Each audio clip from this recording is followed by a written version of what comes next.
ইন্নাদ-দীনা ইনদাল্লাহিল ইসলাম, এই দ্বীনে ইসলাম আমি আল্লাহ আমার কাছে সব থেকে পছন্দনীয় দিন। এই দিনের চাইতে আর কোনো দিন আমার কাছে পছন্দনীয় হতে পারে না। কিন্তু আমাদের সমাজের পচা হানাফিরা এই দ্বীনে ইসলামের ভিতরে লাঠিকালা কোথায় পেয়েছে? এই আমাদের সমাজের পচা হানাফির আলেমেরা এই দ্বীন ইসলামের ভিতরে কোথায় লাঠিকালা পেয়েছে? মনে রাখেন, আল্লাহ বললেন এই দিন ব্যতীত আমার কাছে আর কোনো পছন্দনীয় দিন নাই।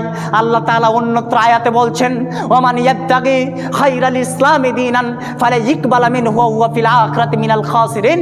আর যেই ব্যক্তি এই ইসলাম দিন ছাড়া অন্য কোনো দিন তলাশ করে, তা আমি আল্লাহ আমার নিকটে কখনো গ্রহণ হবে না। আর যেই জিনিসটা গ্রহণ হবে না, সেই জিনিসটাই সেই মানুষটার কাছ থেকে যদি গ্রহণ না হয়, তাহলে সেই ব্যক্তি কিয়ামতের মাটিতে ক্ষতিগ্রস্তদের অন্তর্ভুক্ত হবে, যারা জাহান্নামে যাবে, তাদের দিকে জাহান্নামে টেনে দিতে হবে।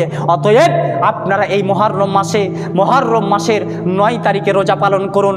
9 তারিখে ইহুদিদের বিরোধিতা করার জন্য রোজা পালন করুন। 10 তারিখে আল্লাহকে সন্তুষ্টি করার জন্য রোজা পালন করুন। আর যদি 9-10 তারিখে না রোজা রাখতে পারেন, তাহলে 10 তারিখে রোজা রাখবেন আল্লাহকে সন্তুষ্টি করার জন্য, আর 11 তারিখে রোজা রাখবেন ইহুদিদের বিরোধিতা করার জন্য। এই 2টা দিন রোজা রাখেন, ইনশাআল্লাহ আল্লাহ সন্তুষ্টি হবে, আমার নবীর সুন্নাত পালন হবে, আল্লাহ তাআলা খুশি হবে। আল্লাহ তাআলা যদি খুশি হয়, আপনার কপালে জান্নাত ছাড়া জাহান্নাম কখনোই আসবে না।